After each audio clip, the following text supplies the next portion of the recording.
ప్రభువునందు ప్రియమైన మీరు అందరికీ నా ఒక వందన మన్నతులు. మరొకసారి దేవుడు గొప్ప అవకాశాన్ని ఇచ్చి మనందరం ఈ యొక్క వీడియో ద్వారా కలుసుకోవడానికి ఇచ్చిన గొప్ప అందుకని స్తోత్రంలో చిన్న ప్రార్థన చేసుకుని ఈయన నా మాటలు ప్రారంభించుకున్నాం.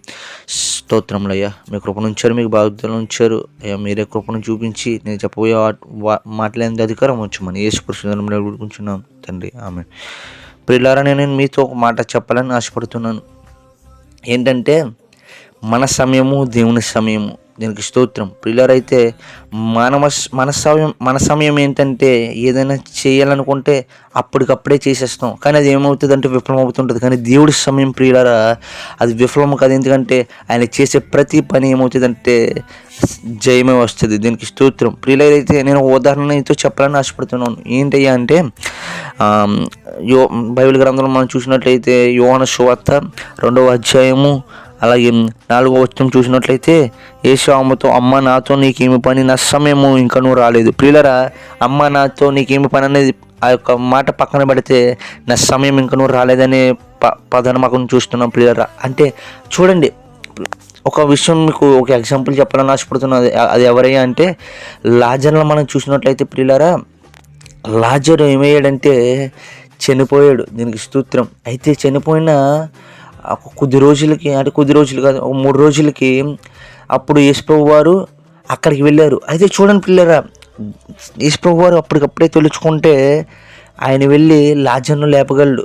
అయితే ఆయనకున్నది ఏంటంటే ఒక సమయ విధేయత. దీనికి స్తోత్రం. పిల్లలు అయితే ఆయన సమయంతో మనం ఎప్పుడు పోల్చుకోకూడదు. ఆయన సమయం వేరు, మన సమయం వేరు. మనిషిలో ఒక సమయం ఏంటంటే అప్పటికప్పుడే, కానీ దేవుని యొక్క సమయము తరతరాల్లో ఆశీర్వాదం. ప్రియులారా, అయితే చూద్దామా ఈ యొక్క మనం మాటను చూసినట్లయితే ఎవరైతే లాజరు చనిపోయినప్పుడు యేసుక్రీస్తు వారు అక్కడికి వెళ్ళడం జరిగింది. ఆ యొక్క ప్రదేశానికి వెళ్ళడం జరిగినప్పుడు అక్కడ ఉన్న మరియా మార్తలందరూ ఎదురొచ్చి దేవునికి, నీవు ఇక్కడ ఉన్న ఎడలన్న సహోదరుడు బ్రతుకునే అని వారు అనుకుంటున్నారు. కానీ ప్రియులారా, దేవుని సమయము ఎలా ఉంటుందంటే దేవుని సమయంకి ఇంకా తిరుగులేదు ప్రియులారా. అయితే ఎప్పుడైతే యేసుప్రభు వారు అక్కడికి వెళ్ళారో అప్పుడు అన్నాడు కదా దేవుడు, ఆయన సమయం వచ్చినాడు అని చెప్తున్నాను. ఆయన సమయం వచ్చిన ఎప్పుడైతే అక్కడికి వెళ్ళాడో ఆ యొక్క కొండకున్న యొక్క ద్వారాన్ని తెరవండి, నేను లాజర్ని లేపుతాను అన్నాడు. దీనికి స్తోత్రం. ఆయన సమయం ఎప్పుడైతే వస్తుందో అప్పుడు అంటున్నాడు, లాజరు తిరిగి బయటికి రా అంటున్నాడు. దీనికి స్తోత్రం. అలా చెప్పిన మరొక క్షణము లాజరు ఏమయ్యాడంటే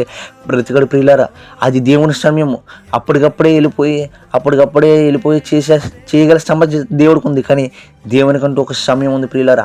ఆ సమయం వచ్చినప్పుడు అందుకే అంటున్నాడు, నా సమయం ఇంకను రాలేదు. నీకు జీవితంలో సమస్యలా, నీకు జీవితంలో వేదనలా, నీకు జీవితంలో చెప్పుకోలేని ఎన్నో దుఃఖ సంఘటనలా మర్చిపోకు. ఆ యొక్క సంగతులన్నీ నీ జీవితంలో జరుగుతున్నాయంటే ఆయన సమయం ఇంకా నువ్వు రాలేదు ప్రియులారా. ఆయన సమయం వచ్చిందంటే నీకున్న బాధలు పోతాయి. ఆయన సమయం వచ్చిందంటే నీకున్న వేదన పోతాయి. ఎలాగైతే లాజర్ను తిరిగి బయటికి రాన్నాడో ఆయన నీ యొక్క సమస్యల నుంచి బయటికి రావనబోతున్నాడు ప్రియులారా. ఇప్పుడైతే ఆయన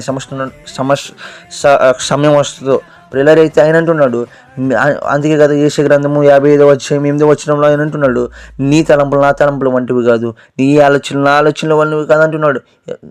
ఆకాశంకి భూమికి ఎంత ఎత్తు ఉన్నదో నీ తలంపులు నా తలంపులు అంత ఎత్తుగా ఉన్నది. ప్రియులారా, జ్ఞాపకం చేసుకోండి. Remember this thing, because when you compare with God your time, there is no way to compare anything.